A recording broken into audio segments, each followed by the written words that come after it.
మీరు అని బాజాబ్తూ మేము చెప్పినాం. హైకోర్టు కూడా చాలా సీరియస్గా దాని మీద ఆర్డర్ ఇచ్చింది.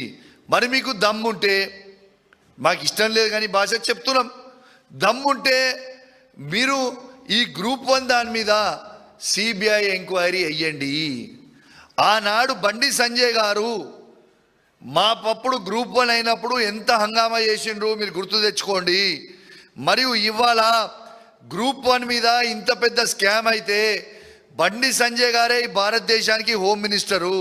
మరి బండి సంజయ్ గారు, మీరు రేవంత్ రెడ్డి గారు, బీజేపీ వాళ్ళు, కాంగ్రెస్ వాళ్ళు టైఅప్ లేకపోతే గ్రూప్ 1 మీద సిబిఐ ఎంక్వైరీ అయ్యండి. ఎందుకు దాని మీద వెయ్యరు? ఎందుకంటే వాళ్ళు టైఅప్ ఉన్నారు కాబట్టి. ఎక్కడ వేస్తారు? వెయ్యరు. కానీ దీన్ని చాలా సీరియస్గా తీసుకోవాల్సిన అవసరం ఉన్నది. ఇవాళ తెలంగాణ బిడ్డ అయిన సుదర్శన్ రెడ్డి గారు నిలబడితే వారికి వెన్నుపోటు పొడిచింది ఇవాళ అదే రేవంత్ రెడ్డి గారు. రేవంత్ రెడ్డి గారు ఏమన్నారు మరోసారి చెప్తున్నాం, మీ అందరు గుర్తు చేస్తున్నాను. రాహుల్ గాంధీ గారు చెప్పిర్రు, నేను నిలబెట్టినా. కానీ నరేంద్ర మోడీ గారు చెప్పిర్రు, ఓట్లు మాత్రం బీజేపీకి వేయించిన. ఇది వాస్తవం. ఇది నేను చెప్పింది. ఇది ఆలోచన చేయండి. నేను చెప్పింది వాస్తవమా కాదా ఒక్కసారి మీ గుండె మీద చేసుకొని ఆలోచన చేయండి. కాంగ్రెస్ కార్యకర్తలకు కూడా చెప్తున్నా, వాళ్ళ ఉన్న నాయకులకు కూడా చెప్తున్నా, ఇవాళ నేను ప్రెస్ మీట్ పెట్టగానే మళ్ళీ మీరు ప్రెస్ మీట్ పెట్టి నన్ను ఇష్టం ఉన్నట్టు తిడితే నాకేం అయ్యేది లేదు, పోయేది లేదు. కానీ మీ గుండె మీద చేసుకొని మీరు ఆలోచన చేయరి. ఇలా కాంగ్రెస్ పార్టీని నడి సముద్రంలో ముంచుతున్నా లేదా? ఇలా ఏ ఒక్క కాంగ్రెస్ పార్టీ జెండా మోసిన కార్యకర్తలకి ఎవరికన్నా ఏదన్నా పోస్టులు ఇస్తుర్రా? మీరు కష్టపడి ఓట్లేస్తే అధికారంకి వచ్చిన కాంగ్రెస్ పార్టీ మరి ఏ ఒక్క కార్యకర్తనన్నా ఏ ఊర్లన్నా పట్టించుకుంటుండా రేవంత్ రెడ్డి గారు? ఇది మీ గుండె మీద చేసుకొని మీరు ఆలోచన చేయండి. నన్ను తిట్టుకొని నాకు ఫరక పడలేదు. కానీ మీరు కూడా వెనుక నేను తిట్టేటి రేవంత్ రెడ్డిని మీరు కూడా గవే తిడుతురు కదా. మీరు బయటికి చెప్పలేకపోతున్నారు, నేను బయటికి చెప్తున్నా. అదే డిఫరెన్స్ కదా నేను చెప్పింది. కాబట్టి ఇవాళ మీకు అందరు కూడా ఆలోచించాలని విజ్ఞప్తి చేస్తూ ఉన్నా. ఇవాళ ఇది చాలా సీరియస్ అయిన అలిగేషన్ ఇది నేను చేసింది. ఇది ఖచ్చితంగా ప్రతి మీడియాలో కవర్ చేయాలి. ఖచ్చితంగా తెలంగాణలో ఉన్న కాంగ్రెస్ పార్టీ ఎంపీలందరూ కూడా బీజేపీ క్యాండిడేట్ అయిన వారికి ఇవాళ ఓట్లు వేసిండ్రు వైస్ ప్రెసిడెంట్ ఎలక్షన్లలో. This is very very clear. So నేను రిక్వెస్ట్ చేస్తున్నా, దీని మీద కూడా ఖచ్చితంగా ఆలోచన చేయాలి. ఇలా ఎట్లా, ఎందుకంటే దీని మీద ఏ ఎంక్వైరీ ఏమన్నా కూడా వేయరు, ఎందుకంటే దాని మీద ఓటింగ్ కాబట్టి దాని మీద వేయరు. కానీ దీని మీద ఇది చెప్పింది నిజం. మరి జయరాం రమేష్ 315 పక్కా పడ్డే ఓట్లు అంటే మరి ఎలక్షన్ కమిషన్ ఏమో 300 ఓట్లు పడ్డాయని ఎట్లా చెప్తుంది భయ్? ఇది కావాలంటే ఒక్కసారి ఆ వీడియో కూడా ఇంటర్నంటే మీరు వినండి. ఒకసారి ఎలక్షన్ కమిషన్ చెప్పిన వీడియో మీకు ఒక్కసారి వినిపిస్తా. ఆయన కూడా డిక్లేర్ చేసిన ఓట్లు మీరు అందరు కూడా ఒక్కసారి వినాలని మీ అందరు కూడా విజ్ఞప్తి చేస్తున్నా. ఆ వీడియో కూడా మీకు చూపిస్తా. వాళ్ళ ఎలక్షన్ డిక్లేర్ చేసింది. Shri Buchireddy Sudarshan Reddy has secured 300 first preference votes and Shri C.P. Radhakrishnan has secured 452 first preference votes. విన్నారు కదా? మళ్ళొక్కసారి వినిపిస్తా, ఒక్కసారి వినండి.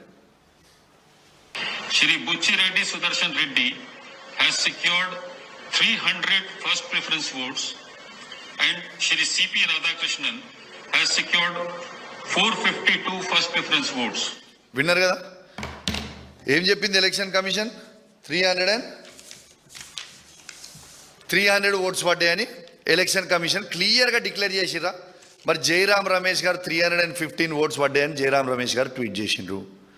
ఈ 15 ఓట్లు ఎవరు దొంగతనం చేసిర్రు అంటే ఈ 15 ఓట్లల్లో 8 ఓట్లు తెలంగాణ ఎంపీలయే. నేను బల్లా గుద్ది చెప్తున్నా మళ్ళా. ఇవి 8 ఓట్లు, ఈ 15 ఓట్లు దొంగతనం అయిన దాంట్లో 8 ఓట్లు మాత్రం తెలంగాణ ఎంపీలే. అంత ఖచ్చితంగా ఎందుకు చెప్తున్నా అంటే ఇగో మీరే చూడుర్రి, ఇగోర్రి మరొక్కసారి చూపిస్తున్నా, మీరే చూడండి. ముఖ్యమంత్రి గారు తెలంగాణ ఎంపీలందరూ కూడా స్పీకర్ గారిని కలుస్తారు. మరియు మళ్ళొక్కసారి ఇగోండి నితిన్ గడ్కరీ గారిని కలుస్తారు, నిర్మలా సీతారామన్ గారు కలుస్తారు.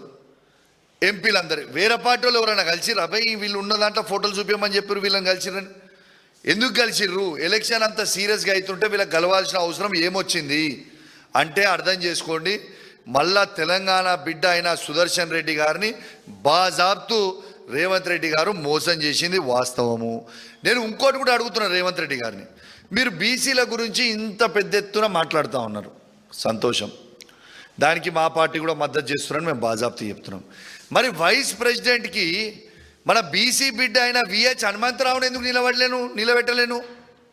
నిలబెట్టేది ఉంటుంది కదా విహెచ్ హనుమంతరావు గారిని. నీకు బీసీల మీద ప్రేమ ఉన్నప్పుడు, బీసీలకి నిజంగా న్యాయం చేయాలనుకుంటున్నప్పుడు, ఇలా బీసీ బిడ్డ అయిన మన తెలంగాణ బిడ్డ అయిన విహెచ్ హనుమంతరావును నువ్వు ఎందుకు నిలబెట్టలే? ఆయన కూడా సీనియరే కదా, చాలా సీనియర్ కదా కాంగ్రెస్ పార్టీలో.